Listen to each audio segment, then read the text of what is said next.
Hello, everyone. Welcome back to the podcast.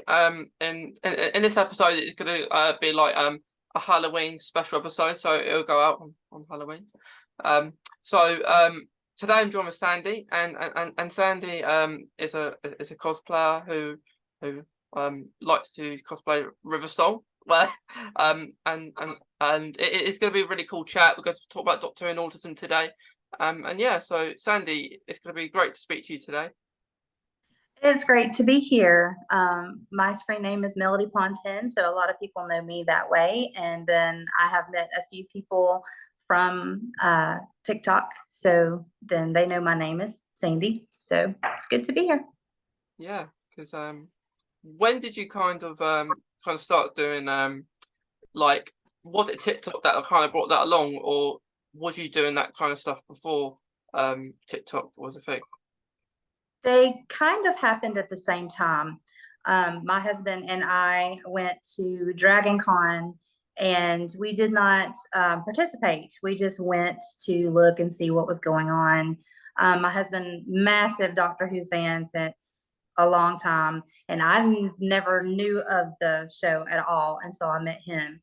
So when we went to Dragon Con, the first time we were just observers, and I told him, I think I want to do this. I think I want to, try to find someone to cosplay. And I could not think of somebody that I really wanted to do.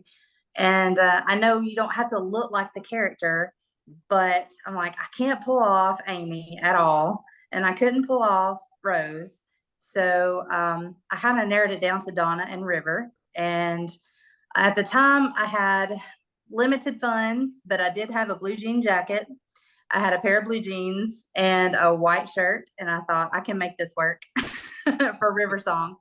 And as soon as we did our first con, then I was already kind of a voyeur on TikTok, so I just kind of got up the nerve to put one out there, and the rest is history. Yeah, it's good fun, really, isn't it? Like just to do like for you like just about Riverstone because there is so many videos you can do.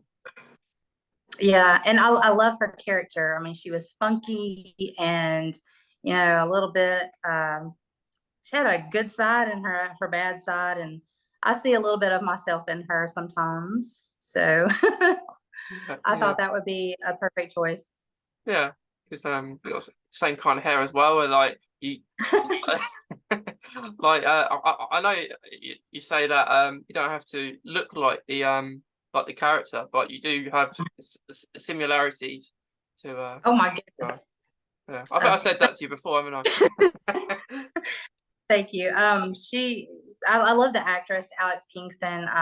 Besides just things that I've seen Doctor Who with her, and so that's a high flattery. Thank you. Yeah, yeah. It's kind of clever how they've done it, really, because like you start with the library episodes, and then it goes from the Peter Capaldi Mhm. last, and it's kind of back to front of her timeline. So it's really cool Doctor Who done that. Yeah, I agree. Yeah, So, it's like but predicting like the actress will still want to do it like through a different incarnation because you don't normally it's quite rare maybe for an actor to go on to do it for other incarnations of the Doctor. Like it's like she's a kind of a companion-ish, where like kind of companions normally just stick to that Doctor, one Doctor. So it's good that like that was all put into place like how it was. yeah, and I've started reading one of the books that she did, The Ruby's Curse.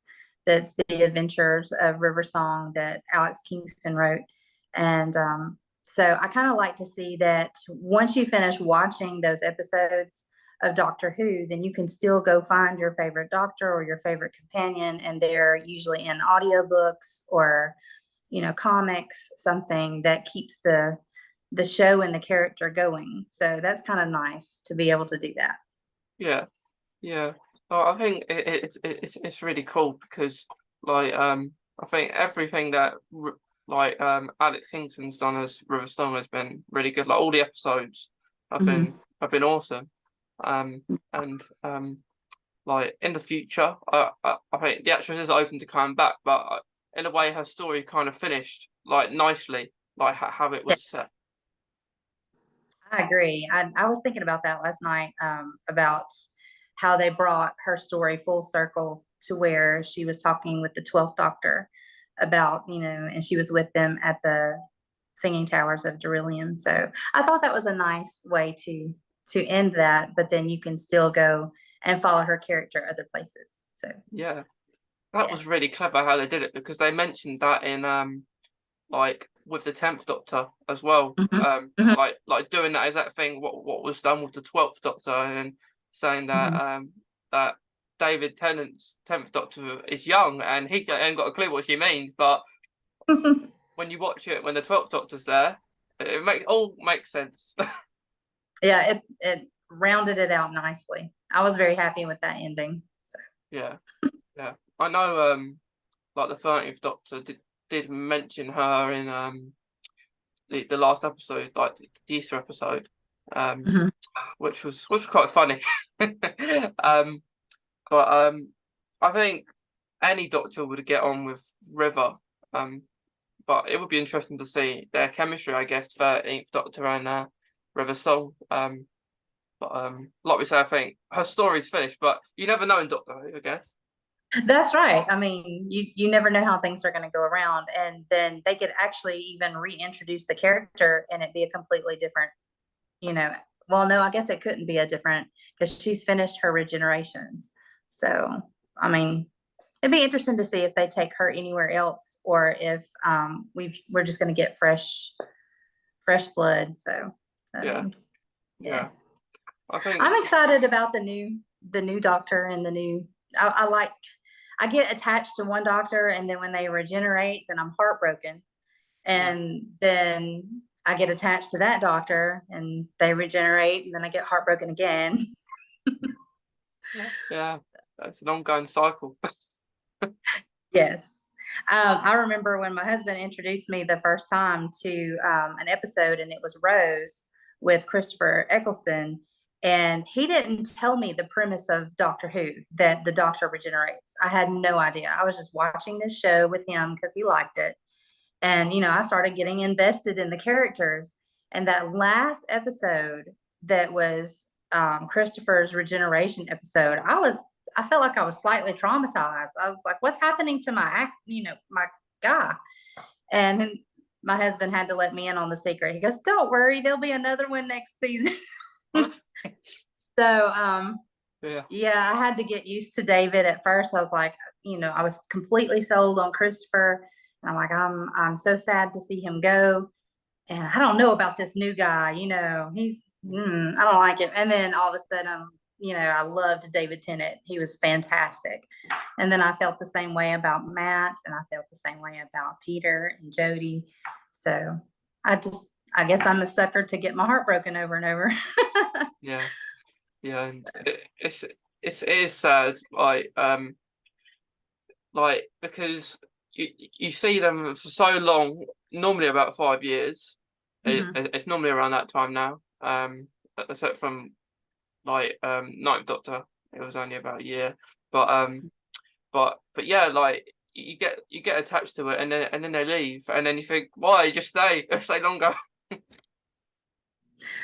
yeah. And then you miss them, and then you grow to like the new one. And then there's some that you like more than others, of course. Yeah, So yeah, that's true with any show. yeah. You go like character more than another. Like Mhm, you might think that character's been in it too long, or like mhm, maybe a companion's been in it too long, and you wanted mhm. to change him around sooner or something like that. Right. Yeah. Um, like, or you may think a companion wasn't in there long enough. True. um, yeah, maybe like Bill or someone like that who wasn't in there, and then she gets killed for a short period of time, and then she doesn't in the end really, and she's just flying it away. But it is it is interesting how long or how short companions do go into it for. Mhm. I would like to see more of that character. I really liked Bill. Yeah, I wish there were some things that they could do to reflect back on her, or maybe I need to find. I don't know if she's done any audio adventures. Do you I'm know not if sure she's if she done? has. I don't think so. That would be great to be able to have her character brought back in. I really liked her. She had a great personality, Yeah, and she worked well with 12, I thought. yeah, they were really good. I kind of that last series of Peter Capaldi's Doctor, like that was my favorite out of his few the series that he did. I liked it better than with Clara. Um, um, like I liked Clara, but I just didn't think like it was almost like it was on going on too long, her story, um, in a way. And then when Bill came along, I really liked it. Um, and yeah, and I guess because like the episodes were better and the stories were a little bit better than the previous maybe series, but it was sad. It was very sad. But although the episode that her last episode was sad, I liked that the fact they brought Johnson's master back with Missy. Yeah, I think Russell T and Stephen Moffat both know how to twist the knife in your heart just a little bit to get you really, in the feelings with some of these characters. Yeah, And you mentioned Clara. I liked the actress, and I liked Clara. My favorite version of Clara, however, was the Victorian Clara. So I liked her. Um, I liked her in that role. So yeah, I think she did a great job. yeah. I, me too. It was like I think they should do that. Like maybe I think to think about like for the future, like have a companion maybe from a different era, not just like now. Like because Mhm. it's normally what they've done, isn't it? Like you have a companion from maybe 21st century now, so you have a companion from that era. Not you won't have a companion from maybe earlier or later, like in the future. It'd be nice for that kind of to happen. I have a theory about that.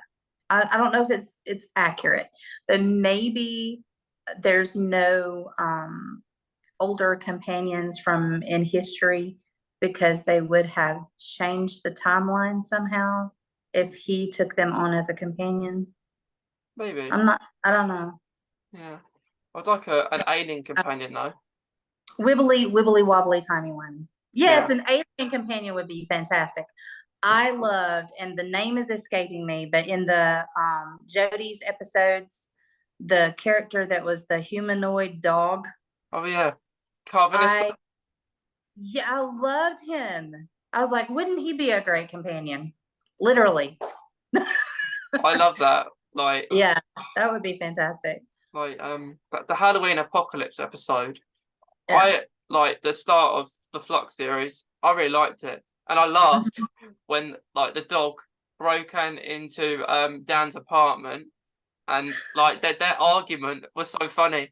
I know like uh Dan, the character plays Dan, is a comedian anyway, so it made it even funnier because he's having a joke with the dog, and it was so funny.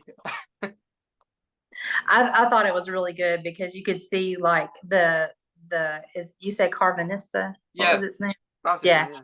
Yeah, So um take on more of the human characteristics, and like Dan was his pet, it was I thought it was hysterical. I have two dogs myself, so I liked that kind of relationship. So yeah.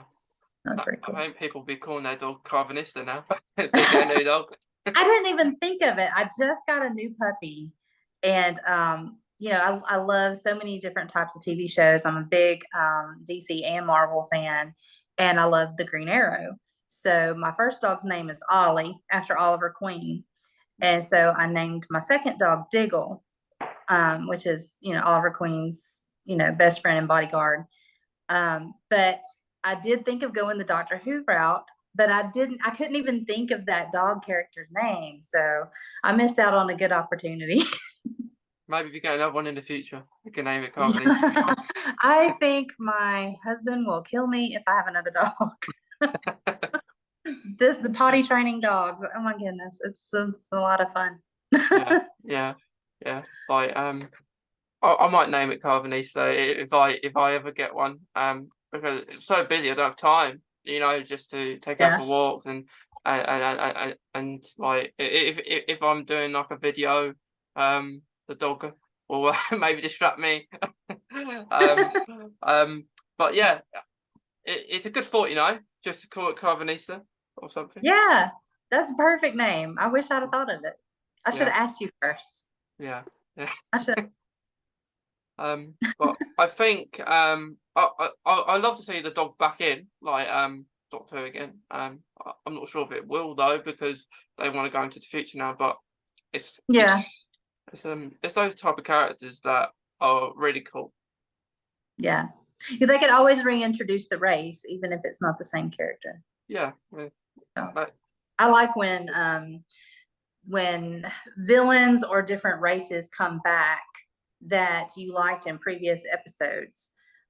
Especially, which I know they always try to do a Dalek and a Cyberman episode, but I would like to see some others come back. Like I liked the Jadoon.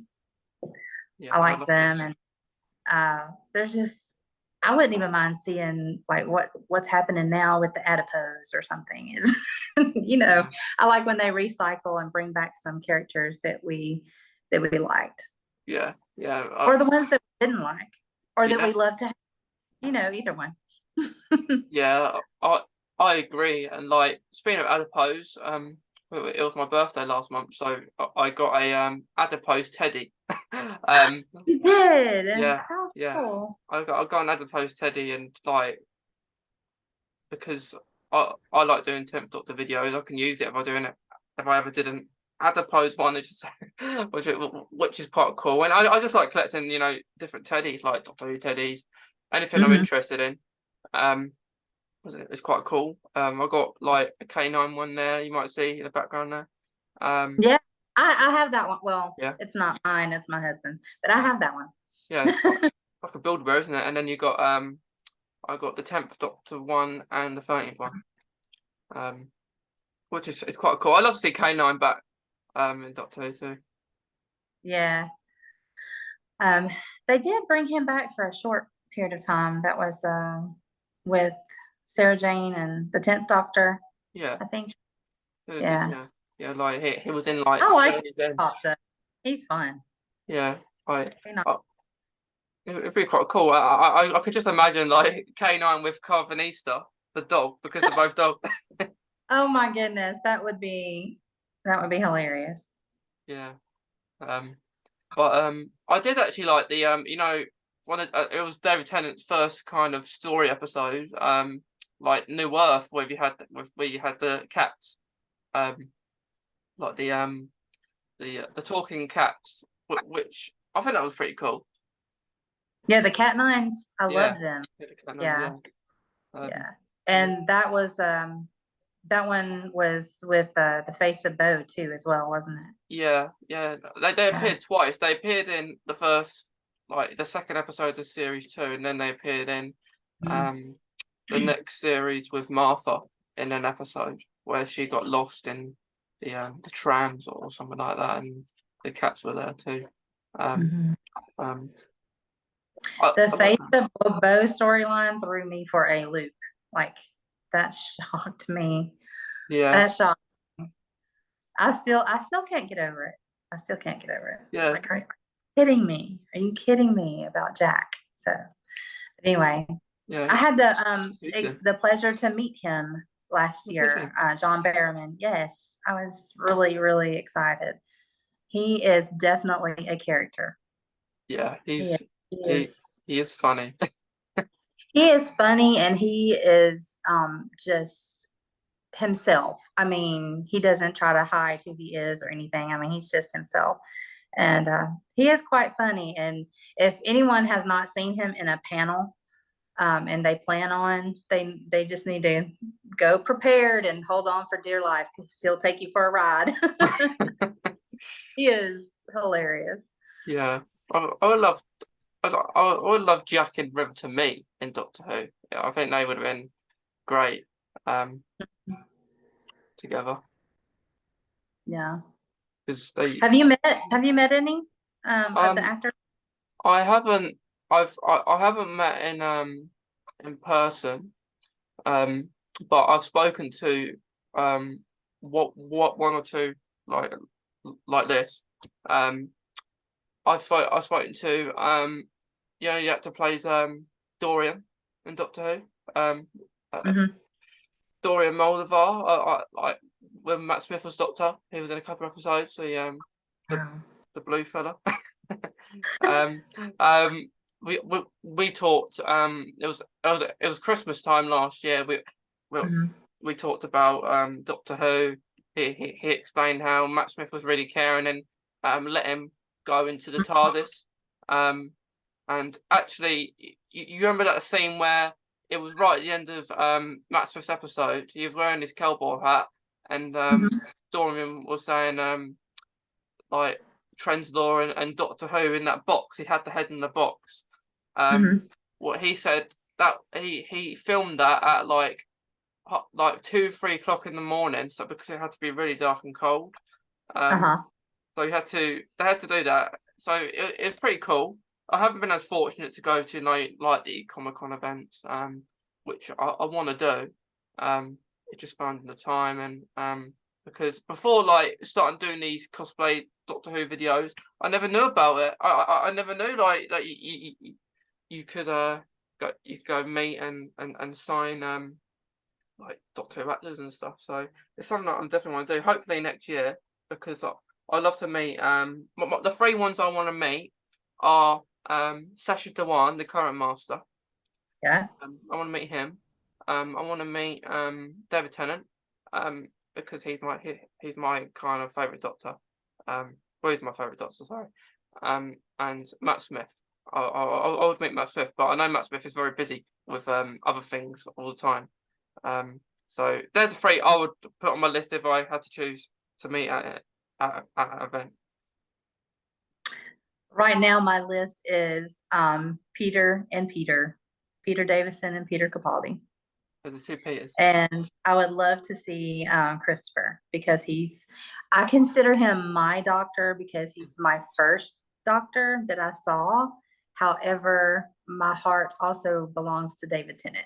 So I have met David Tennant. So I guess the next logical would be to meet Christopher. And I know that I don't think he does as many cons as some of the others do.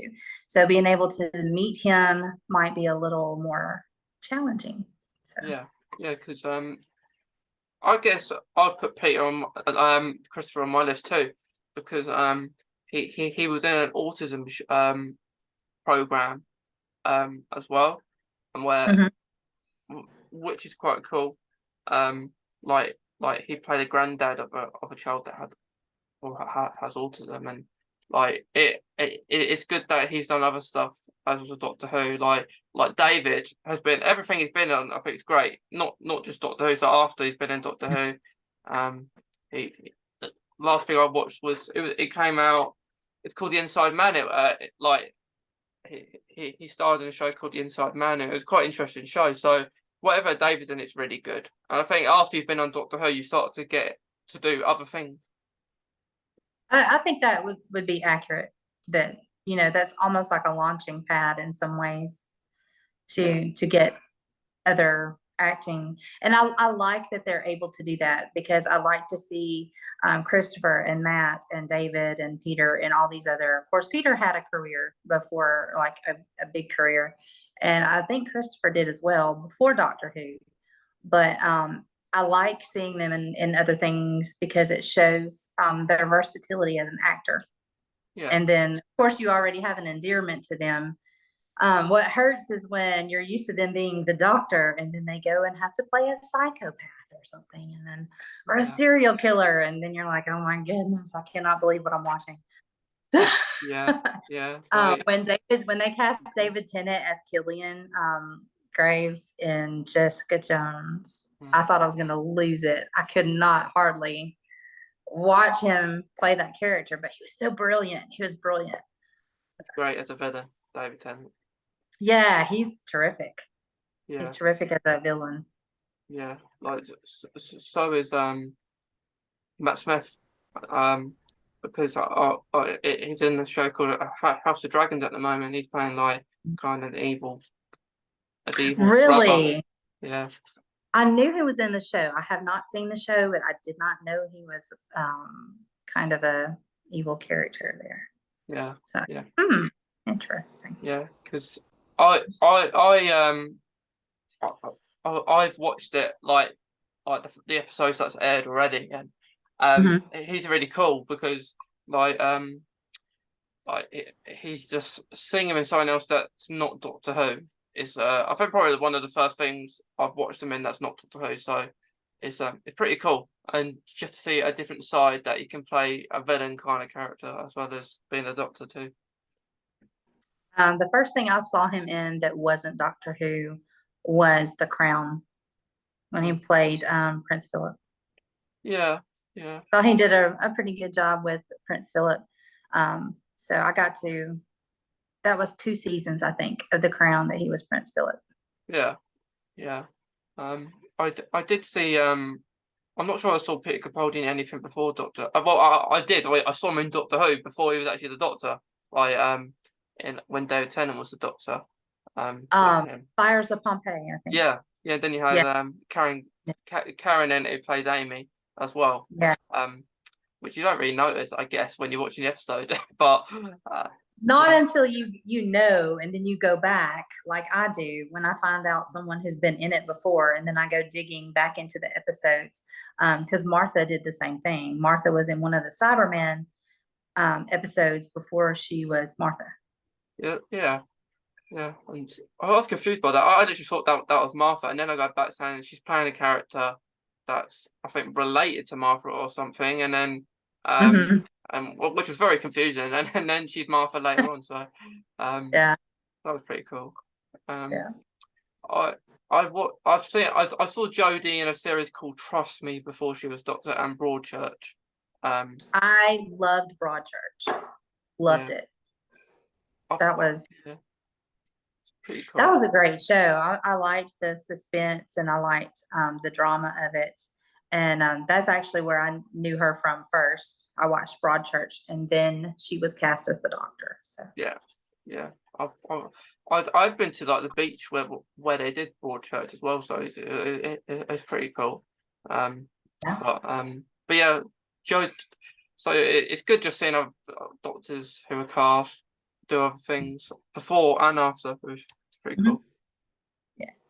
Pretty cool. Do you have a are you excited for Jodie's last episode? Um, I'm in the same boat as I am with pretty much every doctor that I've watched. I am excited to see a new era, but I'm also sad to see her go. I really like the actress. I really like Jodie being the doctor. I do think Chris did a better job writing Broadchurch than he did Doctor Who. But I am going to miss her when she's gone because I've been endeared to the character. So it was a rocky start for me at first, just like it is with every doctor. When she came on, I was really excited that we had a female doctor. And I was really excited it was her because I knew who she was. And then, it kind of was a slow start for me. And then I grew to love her. I loved that last season. So it's going to be hard to see her go, but I am excited to see um, the new doctor and what he's going to bring to the table. And kind of excited for Russell T to be back at the helm. A little Yeah, nervous about it though, yeah, because I know he's going to do a great job. It's just I'm a little nervous, where is he going to go with this story, with the new doctor? And I'm completely baffled of how they're going to end Jodie's run. Like I don't know. yeah. It's gonna So be. It's very I know interesting. I've seen some faces, some familiar faces that are going to be in the last episode. So I think it's going to be pretty epic. I just hope they don't rush the story. I mean, I need to see it unfold, and I need to have all my questions answered, and so I'm looking forward to it. Yeah, there's lots for us. There's lots for them that needs to be answered really because there's so many storylines unfinished from previous series with Jodie, and then you've got Right. this hour and a half long episode, which is going to be awesome. But like which I think more like there's going to be more surprises. So, for instance, there may be other people coming back that we don't know that are just being kept secret or something like that. Right.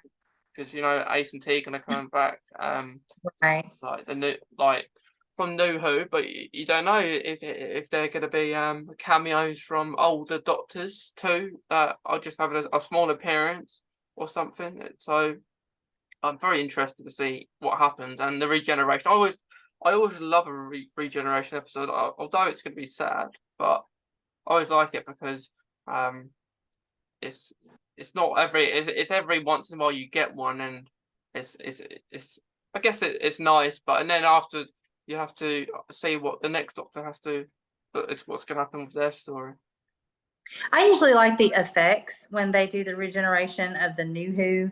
And then I like I know with Matt and with well, with all the New Who, with Christopher, he had like a ending phrase that he said, and so did David. David killed me with the "I don't want to go." I mean, he Yeah, I killed me. cried for that one. And then Matt and Peter both had like these speeches that were like awe-inspiring speeches before they regenerated, and so I'm kind of interested to see how Jodie's gonna go out. I'm gonna have my tissue ready just in case. Yeah, it's gonna be But interesting. yeah. I know they've got a lot planned with a lot of the different characters that will be making cameos or making, maybe larger spots. Who knows? I hope the creators and the writers didn't get too wound up with bringing people back that they miss out on the plot, because I really want to know. Like, I need my questions answered. So, Yeah, so you know. we need to know what sides and I want sides it to to be watch. well done. I want to see all these faces. I want to see all the people that they've got coming back, but I want it to be well done, and I want it wrapped up in a nice little bow, Yeah, in a nice little package, so I can. But so does everybody. I mean, yeah, there's going to be people who watch this last episode and go, "That was so fantastic. That was epic." And then there's going to be, there's always somebody that's like, "That was terrible," because you always have two sides of the coin, because people watch it with different preconceived notions too, I think. yeah. Like, you're not gonna like every episode.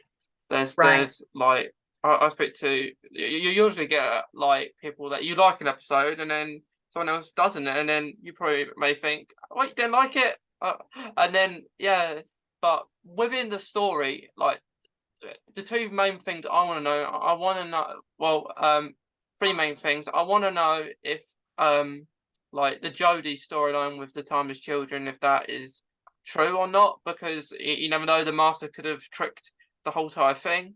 Um, Mhm. I Could be want like to, a mind game. yeah, maybe, Yeah. it may just will be a lie. Um, like you said on the airplane. And then you have the watch. I want to know what's in the watch.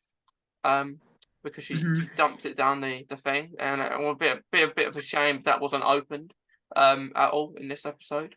And the other thing I know where Joe Martin's Doctor fits into everything. Right. And that one was a shocker for me as well. When she showed up in that episode as what are they calling her? The fugitive doctor? Yeah, Is that right? yeah, that's right. Yeah. Yeah, Yeah. I'm telling you, some of the times I get completely shocked watching the episode. I didn't see that coming. So yeah, I would like to learn more about her. yeah. But I know you can only do so much, like you said, in an hour and a half. So Like, is that how? Because we know David Tennant's coming for the 60th, and like, is this episode gonna go straight into that kind of cycle? Like, is Jodie just going to regenerate to Shui, or are we going to see a regeneration from the future of Doctor as well? Where the future of mm, Doctor maybe regenerates into David Tennant, maybe, or something like that. Um, yeah. which would make more sense. But yeah, it's going to be really cool to see what happens, because you ask all these questions and then we see it for ourselves on when it airs. Yeah. Are you gonna have a watch party? I'm gonna watch it, but what I'm gonna do is I think I'm gonna have maybe a reaction video or something of the regeneration. Okay. You gonna Because post it on TikTok? yeah, I'll post it I'll post it on TikTok. But I'll probably watch it with family, like the episode. Um, um, but I'll personally, I don't know. I'm not as like when you have a doctor that you're not as towards them, like David Tennant or another doctor you're more passionate about. I'm not as passionate Right. about Jodie because she hasn't I don't know. I like her and all. It's just like she's not my kind of a doctor who maybe I would go back to in a way. But I like her. I really relate to her and Matt personalities. I think they've got similar personalities between them. But but I think it will depend on what the ending is because she says she's got a good last line. So I'm interested to see what that is. A good last line, huh? Yeah. And I would agree. I mean, if I had to rank the doctors, I mean, she wouldn't be at the bottom, but of course she's uh my two top is still have to be David and Christopher for different reasons. David, I guess, for his acting ability with the doctor, I felt like he was, I don't know, it was his attitude, his swagger, everything. And then I love Christopher because he's my first. So, Yeah. you know, Yeah. you never forget your first doctor. No. No. Christopher's mine first too. Yeah, and my husband's his first. My husband watched this a long time ago. Like he found it when he was like a little kid. And so that's how he knew who Peter Davison was. And he followed from Peter Davison on. And so that's his doctor. His doctor is Peter Davison. Peter So, Davison. yeah. Yeah. So hopefully we are scheduled to go to Gallifrey 1 this year. Next year, sorry. And I'm hoping he's going to be there because that would be the bucket list for my husband. I've already checked off my bucket list for the most part. I have checked off David, I have checked off Donna, and I have checked off, Catherine Tate, and I have checked off John Barrowman. Those were my three that I really wanted to meet. So I've got those off my bucket list. Now it's time for us to start working on his because I know he really wants to meet Peter. Yeah. So hopefully that will be possible in February. Yeah. Yeah. So. I hope so because it's nice when you meet like your idols and stuff like especially from what they've done in Doctor Who. Because like of course now like Peter Davison's related to David Tennant, and then you've got it's all pretty cool, and then it's like a family thing of Doctor Who in that kind of family. So it's pretty cool. It's its own kind of wibbly wobbly timey wimey. Yeah, it is. Yeah. That is funny how that all worked out. So that's pretty cool. That's pretty cool. Yes, it's really cool. Like that kind of stuff happens, and like, but with the future, like if for example, Jodie did regenerate into David, I would be celebrating. No disrespect to Jodie at all, but I probably would celebrate because it's like my doctor, and I know you're gonna get opinions that people think David it's overused in Doctor Who because he's appeared maybe a few more times than other doctors, but yeah, it probably is because he's that well liked. He's that well people like him, like you see the views. Like I think that's another thing for why they want him for the 60th because of course like because of storylines in the current era that have gone downhill a little bit, and then if you have David and Donna because their chemistry was so good together, like people are gonna watch it. Even if they only just like David, like I think I can't wait to see what happens between that. Like and hopefully a trailer at the end of the Power of the Doctor episode too, leading into whatever happens next. Maybe. Yeah. I really liked you mentioned David and Catherine Tate's chemistry. I really liked that because, when I went back and watched the older doctors, um, this past summer, and I was noticing that the doctor was just a doctor. I mean, they didn't try to pair him with anybody. Like, they didn't try to make a relationship, like romantic wise, with the older doctors. Mm. And I think they've tried that a few too many times with the new. I really would like to just see the doctor have someone like Donna, who was basically his best friend, a confidant, someone that was his complement, instead of trying to make relationships out of all of the companions, even though that's fine. I mean, otherwise I wouldn't have loved, I mean, hello, River and the Doctor was fantastic. I loved that storyline, and I loved I don't want to say I loved, but I liked the David's character, the Doctor and Rose. I liked that. But I don't think that that should be every single time we get a new doctor, that there has to be a relationship connection, romantically. I would just like to see the doctor have good companions, good companionship, confidants, travel partners. So Yeah, yeah. I I that's what I I liked agree. about Donna. That's what I liked about Donna. There was no romantic interest there at all on either part, and they were just a good team. She was like his little conscience, but she was also the comic relief. And That was I funny. think kind of I think she kept him straight in some ways. Like, I don't know. I really liked them together. Yeah, but they were awesome. I think they were the best things of like one of my favorite companions. I did like Rose, and the Doctor as well, because they had kind of chemistry together, and you could just see that. Um, and like I like Captain Jack. Like flirtiness with the Doctor was brilliant. Um, um, it was I just so loved him. cool. I loved him.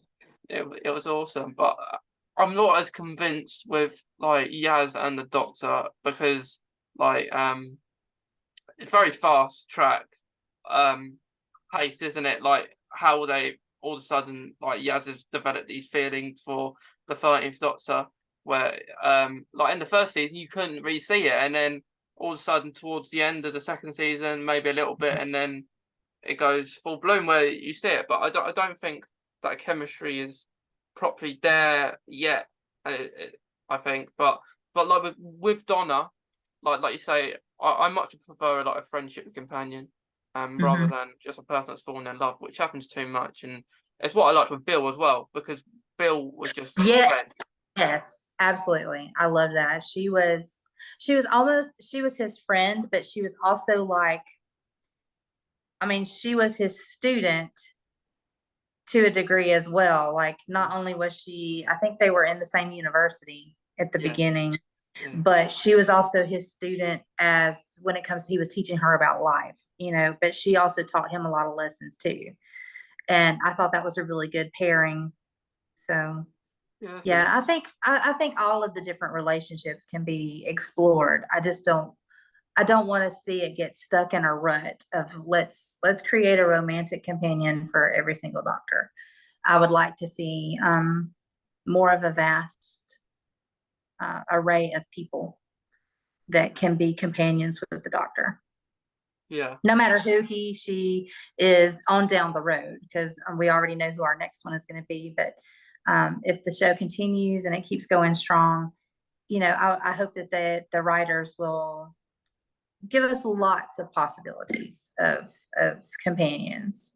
I wouldn't even mind, right now, all of the doctors have regenerated into a humanoid doctor.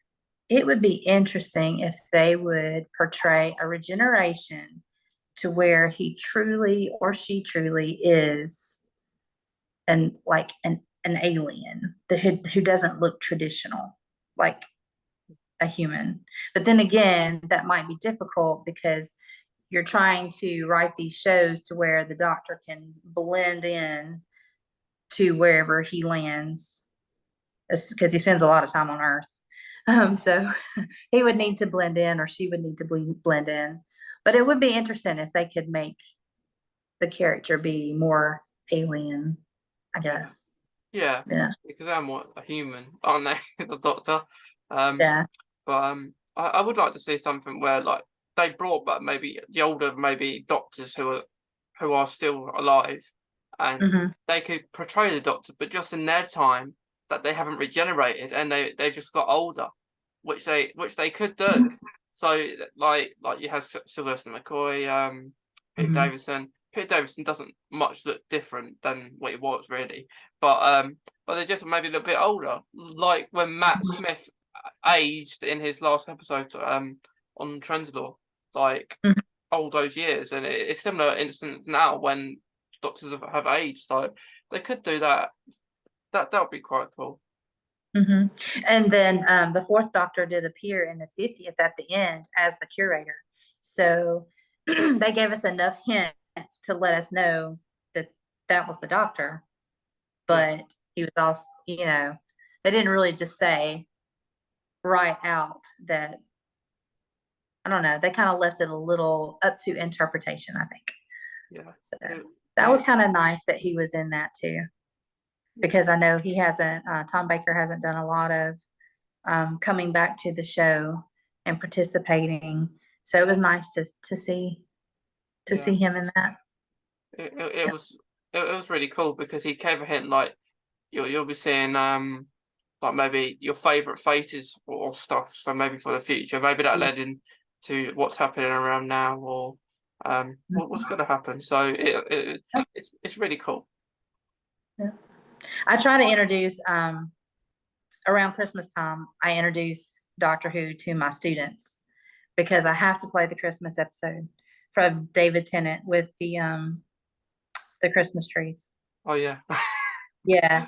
So my students always look at me like I am completely insane. What is this show you're watching, Miss Martin? And I'm like, this is Doctor Who. This is the greatest show. And they're looking at me like, really? Of course, they are 9, yeah, but Doctor Who is family friendly. So yeah. yeah, I mean, but I started watching they, it when I was 5. yeah, they entertain me. They will endure it. They watch it with me at Christmas time. So I have a new group of kids each year that get to see the Christmas episode of Doctor Who. So you never know, I might spark an interest in one of them to want to go home and say, "Hey, mom, let me tell you about this show," or "Hey, dad." Yeah, yeah. Is it always is it a different episode each year, or do you normally stick with the same one? I stick with the same one. I stick with the same one. Yeah, I mean, I like I think it has a lot. I can't even remember the name of that episode. That bothers me. My husband can tell you every episode of every show. Was it the Christmas Invasion? Christmas Invasion Yeah, with the killer Christmas trees. yeah, Uh, I think that one appeals a lot to the children or the ones that I teach because they like things that are supposed to be a little on the shocking or scary side. So when you've got these trees coming at you, that kind of freaks them out a little bit. But they like it. They squeal and they laugh, and then they think their teacher's crazy for liking this show.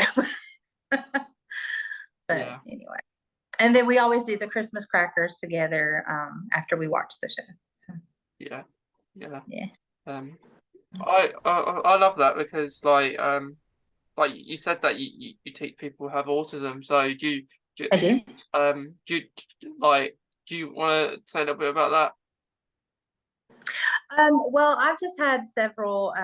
Every year, I have at least 1 or 2 students that have been either diagnosed or have signs of autism. It's fairly common for me to have at least one student, and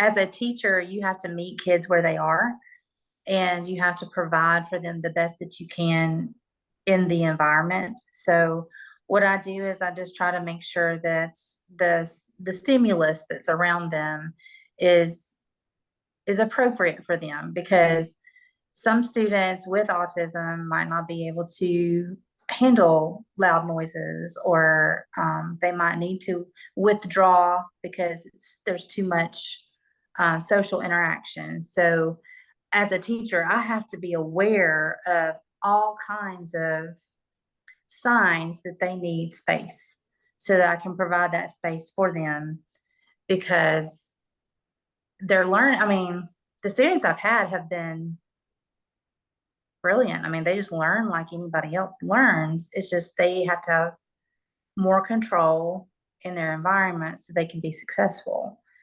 And, you know, that's what we want for all kids, is for them to have the confidence to feel successful. So as a teacher, it's my job to make sure I can identify and be sensitive to when a child needs some space. And that's any child, whether they have autism or any other kind of exceptionality, or even just, my students on a day-to-day basis. I try to teach them to talk to me tell me what's going on. And some of them can communicate effectively and tell me, hey, Miss Martin, I need to spend some time, over here by myself. Can I do this assignment by myself instead of doing things as a group or with the class? But then sometimes you have students who can't verbalize. So you have to pick up on social cues of that they need some time away, or they need to have less stimuli. I try to, throughout the day, either turn on some soothing lights, turn on some relaxing music. And that helps me too. I mean, I don't want to have my classroom just a stark white, bright light classroom all the time. It needs to be calming and relaxing. You want kids to enjoy learning. And, the things that I can do for one student to help them feel more comfortable, it helps all the students, and then they don't see that there's a difference. Hey, she's doing this for this one child. I'm doing it for everybody. So that way that they feel included. Yeah. That everything that I do in my classroom is for my whole class. And I try to meet every kid where they are, academically, socially, emotionally, to the best of my ability. This is, I've been in it for a while. As you can tell, I'm not super, super young, but I've been doing it for a while, and I really love the profession, but it does come with its challenges, because you have so many kids that walk through your door. You don't know where they're coming from. You don't know what their background is. You don't know what their home life is like. You don't know about their exceptionalities, if they have one, until you get to know them. You cannot be as a teacher, you cannot be, I'm the teacher, you're the students, and, just kind of keep them at a distance or arm's length. You have to, love on them, because that might be the only love they get. Yeah. So. Yeah, and I completely agree, because it's the good, like you have makes it easier for people as well, and you, because like you said about noises and stuff, Mhm. I like me having autism too, so I don't like too much noise, or like if especially if people maybe um if you're eating or something, and then people make loads of noise, and I don't, that kind of stuff. So I'm kind of sensory myself. So Mhm. but yeah, it's I love that you play a Christmas Doctor Who film every year. I have to, and I do the Christmas crackers with them after the episode, because I mean, we actually do a whole lesson around Christmas around the world. So we talk about different traditions, different cultures, but on the day that we do a little bit of, British culture, I do show the Christmas crackers, and that's the day that I also, you got to see this show. It's popular in the UK. You got to see it. So that's I just work it right on in. And then if my principal would ever come in, which, he doesn't really say anything about me doing the Doctor Who episode, but I would always tell him, no, this is culturally based. Yeah, this is cultural. Yeah, This is yeah, culture. Yeah. Yeah, I'll just make it work. yeah, If he comes in, I'll make it work. yeah, and just don't tell him that Jackie is getting attacked by a Christmas tree. Yeah, yeah. Yeah, I'm sure that is in the lesson plan somewhere. yeah, Yeah. yeah. I'll It's pretend it is. yeah, I'm gonna pretend it's in the lesson plan. Yeah. yeah, There's a meme that I have that says keep calm and pretend it's in the lesson plan. yeah. It's good me. Yeah. But like, like I love those kind of episodes.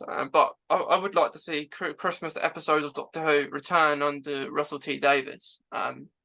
Yeah. Um, because I'm not as like you know when you get these New Year's episodes, you're not as like New Year is sometimes a negative celebration sometimes because like it's a new year, here we go again, and then the Christmas episode of Doctor. It doesn't even have to be Christmas themed; it just has to air on Christmas. It could just be, which I loved, and that stopped, didn't it? But like even so, you still watch a Christmas episode at Doctor Who, even if the one's not airing. But under Russell T Davies, we'd love to see him back. Mhm. Well, it's tradition. I mean, a lot of families get together at Christmas, and they do their Christmas traditions, but a big part of some families' Christmas tradition is watching the Christmas Doctor Who episode. And so if you air it on New Year's, that doesn't have the same sentiment, I guess. No, no, like you say, it's a tradition. Like what I normally do is have your Christmas dinner.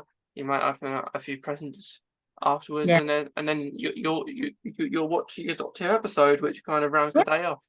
And which is really cool. When like it is like a bit sad that it hasn't done it in the past few years, but Russell T Davies was the one who brought them in, so maybe he can bring them back. Absolutely. I think we should petition. Yeah, yeah, But that I kind of agree with that. My husband and I, we would, do things with the family, and we can't see Doctor Who on the day that it airs, so we have to catch it like the day after. mm, So we would watch the Doctor Who Christmas episode the day after, which is also when we would watch the Queen's speech because we couldn't get access to it until the day after. So, yeah, that's been part of our tradition. Just he and I, as we do our thing with the family and Christmas celebration. Then the next day is the day after Christmas. We're okay. Don't bother us. Don't call us. We will be watching Doctor Who. We will be decompressing afterwards, and then we're going to watch the Queen's speech. So that's our after Christmas. yeah, So we've kind of missed out on that because of trying to air those episodes on different days. So yeah, I agree. I would like to see them come back to having Christmas episodes. yeah. And it was always on a Saturday as well. That it aired as well, and they moved it to a Sunday, so it would be nice for it to go back to a Saturday, I think.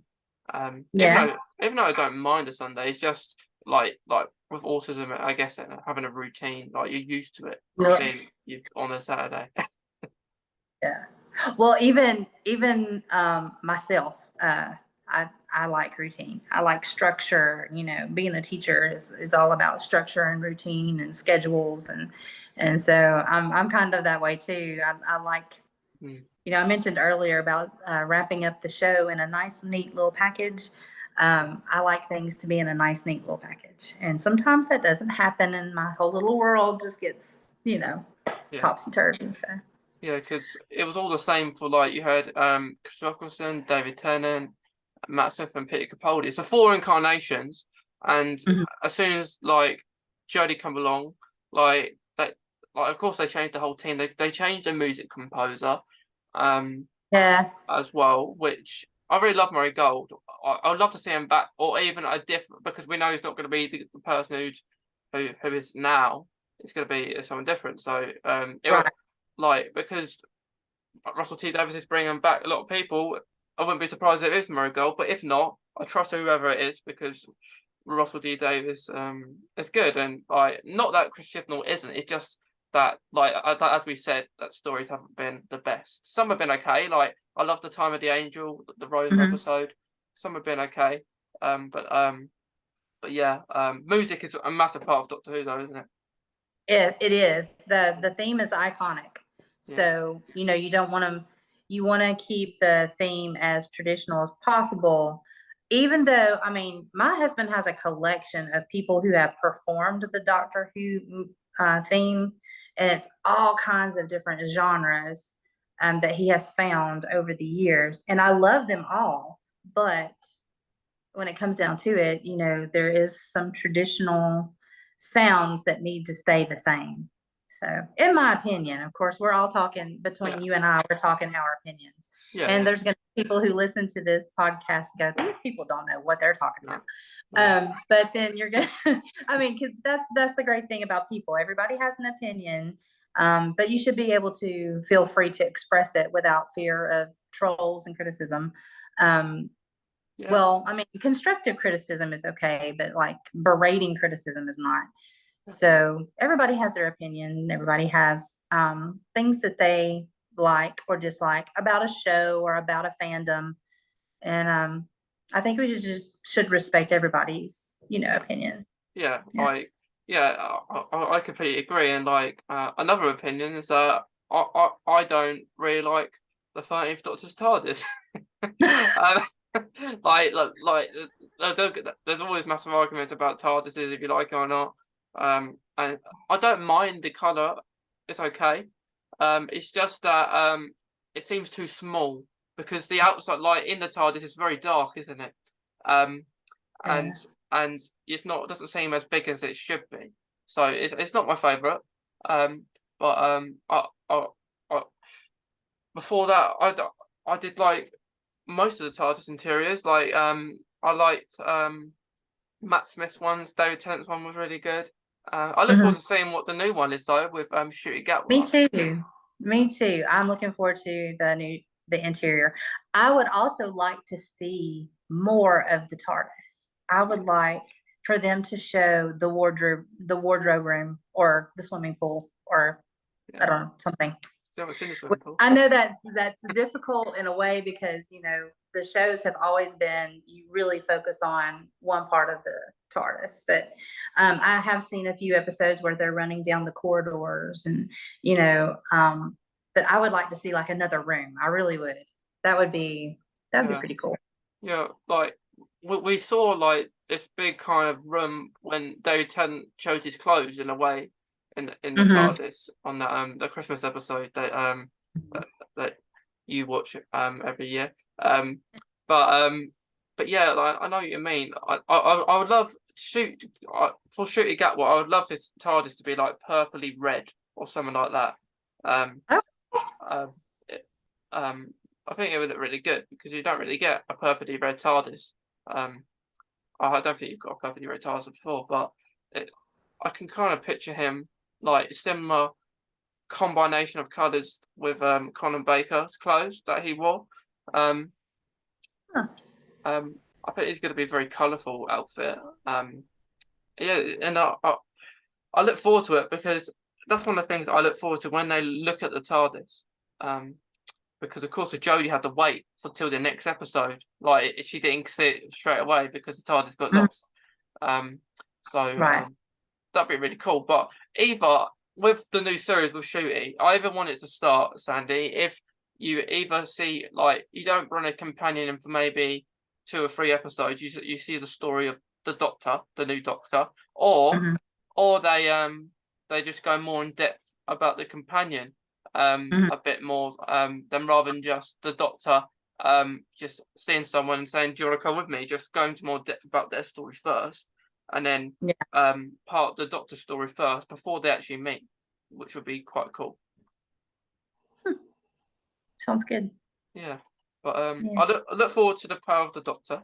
Um, it's gonna be cool, and the 60th next year. That is gonna be awesome. Yeah. Yeah, Like I said, I'm gonna have my tissue ready. I'm gonna have my popcorn ready, and just be ready to hold on because I have a feeling it's going to be pretty fast paced. We're gonna have to keep up. yeah, it's like a movie. Yeah, It's gonna be an hour and a half is a movie. yeah, um, I think that's even longer than the end of time because the end of time was an hour and 15 minutes. yeah. David Tennant's last episode thought that was long, and then hour and a half. And for that, David Tennant didn't really have much storyline to fulfill because it was kind of all wrapped up the episodes before his last two. So, but with this one, lots of stories to get answered. A lot of loose ends. Yeah. But before we finish, Sandy, do you have a favourite quote or a quote you relate to in Doctor Who? I guess the beginning of Peter's farewell is never be cruel. Yeah. You know, I don't know it word for word, but Long I one. like it. I like it enough to where I put it in my classroom so the kids can see it, because I mean, you just want to treat people kindly, you know. And then the fact that he ends and never ever eat pears. I hate pears. So that is perfect. You know, he says all this profound stuff in that quote, and then at the end, and never ever eat pears. So yeah, I totally identify with that. Yeah. But yeah, it doesn't seem there's also like much fruit. Because he didn't like bananas with the custard. He didn't like apples either. He don't like pears. I completely agree with pears. I just, oh, I don't like them. I don't mind pears really. I don't eat them that often, but I have them every once in a while. It's not something I would choose to eat like all the time. But you should always carry a banana. Yeah, good. It's good potassium. It is good potassium. Helps with, you know, your leg cramps and things. Yeah. It's always good to have with your breakfast. Sure. Yeah. I haven't seen the darker things. No, that's carrots. That's carrots. Getting that wrong. But Could always walk around with some celery on your lapel. maybe. Yeah, but I also seeing what the new Sonic looks like, because I always collect the Sonics. Whatever the Doctor has, I'll get the new Sonic as well. Yeah, absolutely. We have a lot of them here at our house. I'm trying to think if there's one that we're missing. Starting from, no, we have four or five. I don't have, I don't even know if there is one for 6 and 7 that's available to purchase. Do you know? No, like I've only ever collected from Peter Capaldi. No, sorry, from Crystal Eccleston to present. So I don't really. I have one that's supposed to be a replica of the 4th. Okay. But then all the other ones are from. I think it was David. I don't know. David had one because he had the celery stick. So I don't think he had a Sonic then. I think you're right. So I don't think everyone's had a Sonic. But I am interested to see what the new one looks like. Like it's like a collection kind of thing, isn't it? Like you just collect the new Sonics and stuff. Yeah. But yeah, it's been great speaking to you, Sandy. You too. Yeah. Thanks for asking me to do this. I hope let me know when it airs, or send me a link so I can watch it and see how awkward I am. I definitely will, and to anyone listening, of course we'll be speaking about like the Power of the Doctor before it aired. So by the time you watch this, it would have aired. So hopefully mine and Sandy's and other people who watch the show prayers, I guess, are answered and storylines are fulfilled, and we'll see what happens within the next series and the 60th, and hopefully a Christmas episode, fingers crossed, this year. But if not, New Year's it is, maybe. Yeah. But yeah, thank you, Sandy. It's been great speaking to you, and we'll definitely do this again, and continue duetting each other on TikTok with River and the Doctor.